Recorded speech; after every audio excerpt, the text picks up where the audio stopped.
Hi everyone, it's Lyra. On today's episode, I wanted to talk about bathroom access. It's a very important issue for trans people, particularly for trans teens who spend most of their time in a public school setting. And sooner or later, most high school students end up needing to use the high school bathroom. So what I wanted to do was start off by using an example from the show Degrassi, which is about a high school in Canada.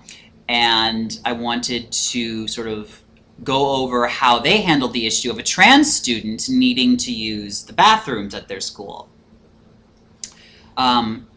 They actually did a very good job at first. I think they ended it really badly. So what happened is Adam was a trans man, a teenager, on the show. And Adam wanted to use the men's restroom because Adam is a man. So he tried, and a couple of bullies actually dragged him out of the stall and threw him through a window. It was very violent, it was very frightening, and I felt it was very real. And I think it was a really important message that this is the kind of hostility that trans teenagers have to worry about facing on a day-to-day basis. It's frightening and it's dangerous. So I really appreciated that they opened up the discussion by setting the stakes high like that. Adam was allowed to continue using the men's restroom, and if I recall correctly, the men who did this to him were punished, not seriously enough, but that's actually pretty realistic. But then later, in another episode, when they were really getting into the meat of, is Adam a guy? How does Adam's male identity get rectified with people who don't see him as a guy? Other men who feel like their own masculinity is threatened by Adam being male. How do we reconcile all of that? While they were working through that plot line, there was another issue with the bathroom. Adam started using a stand and pee device, which was awesome. I thought it was revolutionary that they were willing to introduce the concept of this device in this TV show, letting trans teen guys know that it's a thing and that they could really do it. But, realistically enough, it is a tricky device to get the hang of, and Adam was nervous, and he wasn't able to do it quite right, and he ended up losing track of what he was doing, and he ended up getting some of his stuff on one of the major antagonists in that arc's shoes, who was going right next to him at the urinals. And this escalated matters, and they actually handled that really interestingly. Dave, the student who Adam was a trans student, and Adam got some of his pee on Dave's shoes. So Dave retaliates by dressing up in drag and trying to go peep in the girls' bathroom. Because in his mind, the only reason Adam is using the men's restroom is to be a pervert, which is obviously wrong. All he's doing is trying to go to the bathroom. But Dave doesn't understand that, and so he tries to get away with the same thing that he thinks Adam is being allowed to get away with. And he goes into the girls' restroom wearing women's clothing, and he succinctly gets kicked out and in a lot of trouble, which is awesome, because I feel like that is exactly what would happen.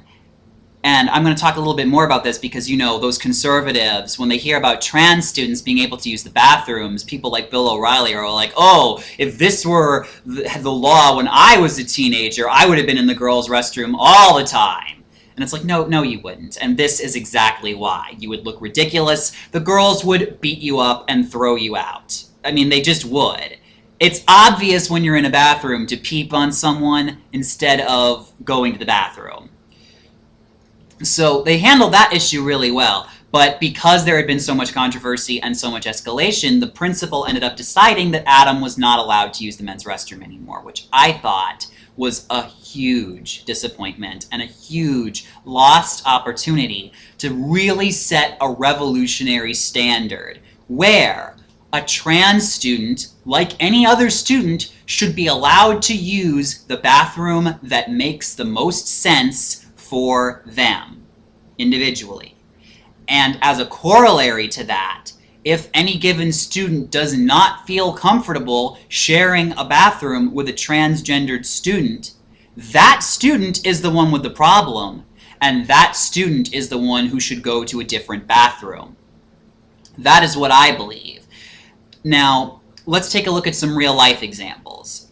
In Portland, about a year ago, there was a similar story going on where it was announced as a huge victory for trans students because many gender-neutral or handicapped bathrooms had been sort of opened up and converted a little bit so that there were a lot more private stalls now available for general use.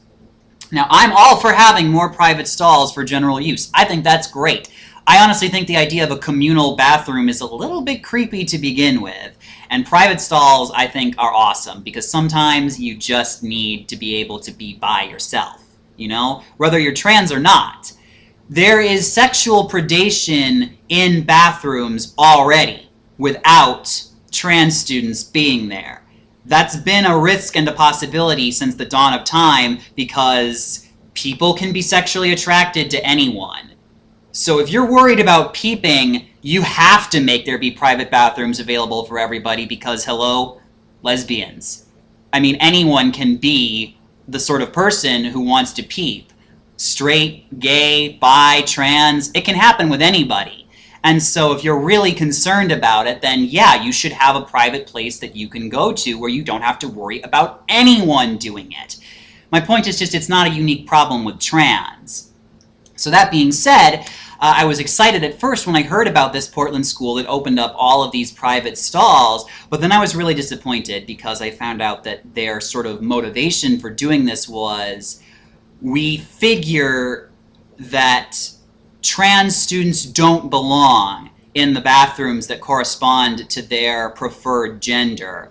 We're hoping that they will use these gender-neutral bathrooms as a compromise, and that eventually they will feel comfortable going into the bathrooms of their assigned gender. That was basically their best practices statement, and that's appalling. That's completely backwards and completely wrong. Trans students do not need a compromise about going to a gender-neutral bathroom. We need gender-neutral bathrooms as an option so that we don't have to fear for our physical safety if we don't trust the school's administration to protect us from bullies in the bathroom that corresponds to our preferred gender. What we really need, in addition to that option of the gender-neutral bathroom, the private stall, in addition to that is comprehensive protection for our rights to use the bathrooms that correspond to our gender. Now, California has done this. Kudos to you, California. You rock. The rest of the country has some catching up to do.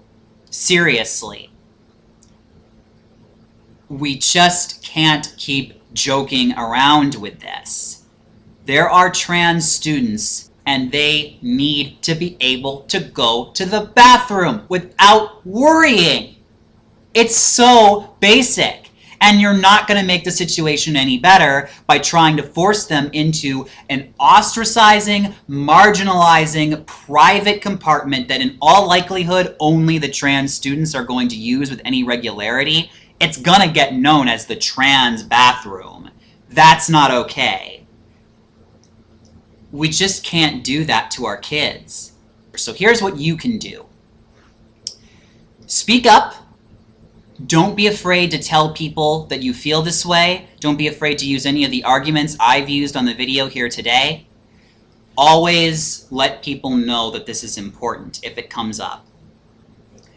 Talk to people at your school. If you're a teacher, if you're a student, if there's someone you trust at your school to talk to about this issue, talk to them about it. Change most often comes from within. The effective change, at any rate. And then, of course, you know, vote for people who you think will support trans rights. That's a given. And finally, just for your own protection, find legal advocacy groups. in your area. I think most major population centers have at least one GLBT or sometimes trans exclusive advocacy group. Sometimes even these groups are specifically school focused, depending on the area you're in.